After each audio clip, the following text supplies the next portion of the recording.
اپنی تو جہاں آنکھ لڑی پھر وہی دیکھوں، اپنی تو جہاں آنکھ لڑی پھر وہی دیکھوں، آئینے کو، یہاں پلکا نہیں ہے، یہاں پہ میں نے بولا کہ پلکے کا کوئی مطلب ہی نہیں نکلتا ہے، آئینے کو لپکا ہے پریشان نظری کا، آئینے کو لپکا ہے پریشان نظری کا، یہاں پہ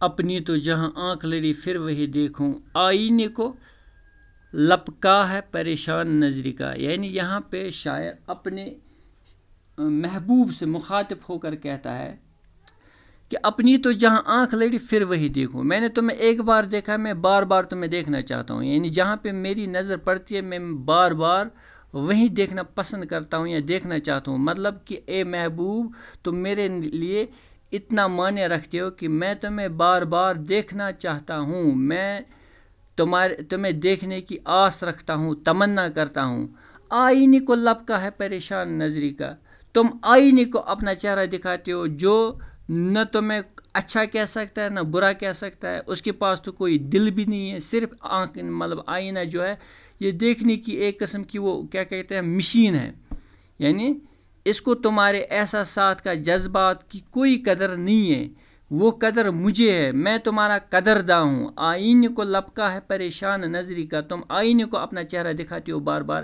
میں تمہارے دیدار کا طلبدار ہوں، طلبگار ہوں، میں تمہیں دیکھنا چاہتا ہوں، میں تمہارا دیدار کرنا چاہتا ہوں، میں نہ صرف تمہیں آنکھوں سے بلکہ دل سے دیکھنا چاہتا ہوں، اس لیے مجھے اپنا دیدار نصیب فرمائے کہ مجھے اپنا دیدار دیجیے، نہ کہ آئینے کو، میں تمہیں بار بار دیکھنا چاہتا ہوں، یعنی میں نے تمہیں ایک بار جو دیکھا اب میری آنکھ چاہتی ہے کہ پھر وہی دیکھوں، پھر تمہیں بار بار دیکھوں، لیکن تم اس کے علاوہ تم اس کے برعکس کرتے ہو، تم آئینے کو اپنے چہرہ دکھاتی ہو، آئینے کے سامنے بیٹھتی ہو، آئینے کو اپنا دیدار دیتے ہو، مجھے نہیں دے رہی ہو کہ میں آرزو یا تمنا کرتا ہوں کہ تمہیں دیکھوں۔ پھر اگلا شعر، صد موسم گل ہم کو تے بال ہی گزرے، مقدور نے دیکھا کبو بے بال و پری کا، یعنی کبو کا مطلب ہوا کبھی، صد کا مطلب ہوا سینکڑوں، صد موسم گل، موسم گل ہوا بہار کا موسم، خوشگوار موسم، یعنی خوشیاں ہی خوشیاں، صد موسم گل ہم کو تے بال ہی گزرے، یعنی شاعر یہاں پہ، یعنی میر تقی میر یہاں پہ اپنی بے بسی کا اظہار کرتے ہیں کسی حد تک، وہ کہتے ہیں صد موسم گل ہم کو تے بال ہی گزرے، تے بال ہوا جب پرندہ اپنے منہ کو اپنے پروں سے ڈانپتا ہے، کچھ نہیں دیکھ پاتا ہے، اس کو ہوا تے بال، صد موسم گل ہم کو تے بال ہی گزرے، یعنی یہاں پہ میر تقی میر کہتے ہیں کہ بہت سارے مواقع ایسے آئے کہ میں آرام سے رہ سکتا تھا، عیش و عشرت کی زندگی گزار سکتا تھا یا خوشیاں آ سکتی تھی، لیکن ایسا نہیں ہوا کیونکہ میں بے بالوں پر، یعنی بے بالوں پر ہوا جب کسی پرندے کا بچہ پیدا ہوتا ہے، اس وقت نہ اس کے پر آئے ہوئے ہوتے ہیں نہ اس کے پنکھ آئے ہوتے ہیں، یعنی وہ بے بالوں پر ہوتا ہے، نہ اس کے پر ہوتے ہیں نہ اس کے پنکھ ہوتے ہیں، وہ اس وقت بے بس ہوتا ہے، اڑ نہیں سکتا ہے، اس لیے اگر اس وقت وہاں گھونسلے کے باہر کتنی بھی بہاریں کیوں نہ ہو، وہ ان کو دیکھنے سے قاصر رہتا ہے، وہ ان کو دیکھ نہیں پاتا ہے۔ یہاں پہ بھی میر تقی میر اپنی لاچارگی کا اظہار کرتے ہوئے کہتا ہے کہ بہت سارے خوشگوار موسم آئے، بہت ساری خوشیوں کے مواقع آئے، بہت ساری یعنی ایسی چیزیں آئے ہیں جن سے وہ لطف اندوز ہو سکتا تھا، لیکن وہ ان کا لطف نہیں اٹھا سکتا تھا کیونکہ اس کے پاس وہ مقدور ہوا قوت، اس کے پاس اتنی قوت نہیں تھی، وہ کسی نہ کسی طرح ان عیش و عشرت کا، ان خوشیوں کا لطف نہیں اٹھا سکا، یعنی ان خوشیوں میں وہ شامل نہیں ہو سکا، کسی نہ کسی طرح وہ پریشان حال ان دنوں بھی تھا اور اس طرح وہ قاصر رہا، ان بہت سارے جو مطلب موسم بہار آئے اس کی زندگی میں، ان سے لطف اندوز ہونے میں وہ قاصر رہا، صد موسم گل ہم کو تے بال ہی گزرے، مقدور نے دیکھا کبو بے بال و پری کا۔ پھر اگلا شعر ہے، لے سانس بھی آہستہ کہ نازک ہے بہت کام، آفاق اس کارگے شیشہ گری کا، لے سانس بھی آہستہ کہ نازک ہے بہت کام. کوئی مشکل الفاظ نہیں ہے. آفاق کی اس کارگے، کارگے ہوا کارخانہ، شیشہ گری ہوا شیشے کا کارخانہ. آفاق دنیا کا مطلب ہوتا ہے، آفاق کا مطلب ہوتا ہے دنیا. یعنی لے سانس بھی آہستہ کہ نازک ہے بہت کام. یہاں پہ میر تکی میر ہر انسان سے مخاطب ہے اور یہ کہنا چاہتا ہے کہ اے دنیا والو، اس دنیا میں رہنا بہت ہی مشکل کام ہے، بہت ہی نازک کام ہے، بہت ہی کٹھن کام ہے. دنیا میں رہنا، پھر تمام معاملات میں اتر جانا، یہ سمجھو ایسا ہے جیسے دوداری تلوار کے اوپر سے چلنا. یعنی لے سانس بھی آہستہ، نازک ہے بہت کام. یعنی یہاں پہ ہمیں پھونک پھونک کے قدم رکھنا چاہیے، سوچ سمجھ کے اپنی زندگی گزر کرنی چاہیے. بہت مشکل ہے دنیا میں زندگی گزارنا. آفاق کی اس کارگے شیشہ گری کا، یعنی یہ جو دنیا ہے، دنیا سمجھو کوئی عام فیکٹری نہیں ہے، بلکہ شیشے کی فیکٹری ہے. شیشے کی چیزیں تیار کرنے کی جگہ ہے.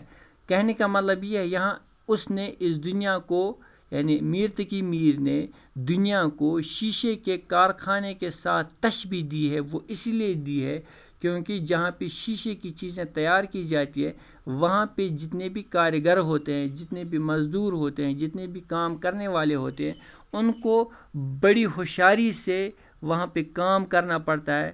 وہاں پہ ان کو بڑی ہی دھیان سے کام کرنا پڑتا ہے. کوئی لاپرواہی نہیں ہونی چاہیے، کوئی چوک نہیں ہونی چاہیے، کیونکہ معمولی لاپرواہی سے بھی بڑے سے بڑا نقصان ہو سکتا ہے یا ان کو خود نقصان پہنچ سکتا ہے. میں آپ کو سمجھاتا ہوں، جب شیشے کی چیزیں بنتی ہے، وہاں پہ شیشے کو جب پگھلایا جاتا ہے تو وہاں پہ پھونک کے ذریعے ان کو مطلب مختلف شیپ دی جاتی ہے تاکہ وہ چیزیں بنی. یعنی ہوا بھر کے اس پگھلے ہوئے شیشے سے چیزیں بنائی جاتی ہے.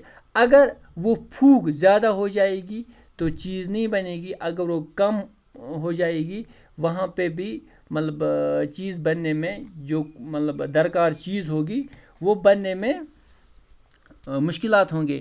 کہنے کا مطلب یہ ہے کہ یہاں دنیا میں زندہ رہنا بہت ہی مشکل ہے. یعنی آرام سے زندگی گزارنا بہت ہی مشکل ہے. ہمیں کیا چاہیے کہ یہاں پہ مطلب بڑے ہی دھیان سے زندگی ہمیں گزارنی چاہیے. تھوڑی سی غلطی ہمیں بڑے خسارے میں ڈال سکتی ہے. اس دنیا کو میر تقی میر نے شیشے کے کارخانے سے تشبیہ دی ہے کیونکہ وہاں پہ بھی بڑی نازکی سے ہمیں کام کرنا پڑتا ہے. اور اس دنیا میں رہنے کے لیے ہمیں بہت طریقوں سے مطلب کہیں پہ جذبات کا خیال رکھنا ہے، کہیں پہ احساسات کا خیال رکھنا ہے، کہیں پہ باقیوں کی قدروں کا خیال رکھنا ہے. اور ان سبوں کو بیلنس کر کے ہمیں اپنی زندگی گزارنی چاہیے. اور اگر انسان سوچ سمجھ کر اس دنیا میں زندگی گزارتا ہے، تبھی تو انسان کی جو شب و روز ہے، یعنی وہ روزمرہ کی جو زندگی ہے، وہ بخیر عافیت سے گزر جائیں گی. پھر آخری شعر جس میں میر تقی میر نے اپنا تخلص استعمال کیا ہے، وہ غزل کا وہ آخری شعر جس میں شاعر اپنا تخلص بیان کرے، اس شعر کو مقطع کا شعر کہتے ہیں. تو یہاں پہ ٹک میر جگر سوختہ کی جلد خبر لے، کیا یار بروسا ہے چراغے سحر کا. ٹک کا مطلب ہوتا ہے ذرا، ٹک کا مطلب ہوا ذرا. میر جگر سوختہ ہوا دل جلا، یعنی وہ انسان جس کا دل ٹوٹا ہو کسی وجہ سے. چونکہ یہاں پہ اس پوری غزل میں ہمیں عشق مزاجی کا اشارہ ملتا ہے، تو یہاں پہ ظاہر سی بات ہے میر تقی میر کا دل بھی شاید اس کے یار کی بے وفائی سے ٹوٹا ہے. یعنی اب یہاں پہ میر بھی ایک دل جلا ہے، جگر سوختہ یعنی دل جلا ہے. اب یہ کہتا ہے ٹک میر جگر سوختہ کی جلد خبر لے، یعنی اپنے محبوب سے، اپنے یار سے یہ میر تقی میر مخاطب ہو کر کہتا ہے اے میرے محبوب اب تم کیا سوچتے ہو، تم جلدی سے جلدی، یعنی اب تم میری خبر لو، یعنی میں دل جلا ہوں، میری خبر لو، کیا یار بھروسہ ہے چراغ سحری کا۔ چراغ سحری ہوا صبح کا وقت، جیسے ہم کہتے ہیں عام طور میں، اور پھر عام میں بھی ہم کہتے ہیں سحر کا وقت، یعنی رات ختم ہونے والی ہوتی ہے، دن شروع ہونے والا ہوتا ہے، تو سحری کا وقت ہم اسی کو کہتے ہیں۔ کیا یار بھروسہ ہے چراغ سحری کا۔ چراغ سحری ہم اس وقت کو کہتے ہیں جو ٹلنے والا ہو، جو ختم ہونے والا ہو، یعنی جو ہی سحر کا وقت ہوتا ہے تو ہم چراغ بجھاتے ہیں، یا چراغ میں خود بخود ایندھن ختم ہوتا ہے تو اس وقت چراغ خود بخود بجھ جاتا ہے۔ تو یہاں پہ میر تقی میر اپنے یار سے، اپنے اس عاشق، اس محبوب سے مخاطب ہو کر کہتا ہے کہ اے میرے محبوب میں تمہاری جدائی میں ختم ہو چکا ہوں، یعنی میرا جو جگر ہے، میرا جو دل ہے تمہاری جدائی میں ختم ہو چکا ہے، جل چکا ہے، میں جدائی کے بہت سارے صدمے اٹھا چکا ہوں، اب میں تم سے التجا کرتا ہوں، بس میں کچھ دنوں کا مہمان ہوں، میں کچھ دنوں جینے والا ہوں، کیا بھروسہ ہے کہ میں موت کا سامنا کب کروں، اب میں تم سے التجا کرتا ہوں، تم مجھے دیکھنے کے لیے کم سے کم ایک بار آؤ۔ یعنی اپنے یار سے التجا، اپنے اس محبوب سے التجا کرتا ہے کہ اب تم مجھے جلد از جلد ملنے آؤ، میرے آخری ایام چل رہے ہیں، اب تم مجھے میرے ساتھ ملنے آؤ اور مجھے ایک دیدار، ایک ملاقات نصیب ہو جائے۔ تو میر تقی میر کی یہ غزل یہاں پہ مکمل ہوتی ہے۔ میں چاہتا ہوں کہ آپ تمام جو جتنے بھی ہم ویڈیو اپلوڈ کرتے ہیں یا ہم آن لائن کلاسز دیتے ہیں ان کو آپ دیکھیں، کیونکہ انہی ویڈیوز میں ہی ہم یہ آپ کو جو نوٹ ہے وہ آپ مطلب الگ سے پرووائڈ نہیں کریں گے، میں آپ کو وہ تمام کے تمام نوٹ انہی ویڈیوز کے ذریعے مہیا کروں گا۔ تو آپ کوشش یہ کریں گے کہ آپ یہ تمام کے تمام ویڈیوز مسلسل دیکھتے رہیں گے۔ انشاءاللہ اگلی ویڈیو میں آپ سے ملاقات ہوگی۔ باقی وسلام۔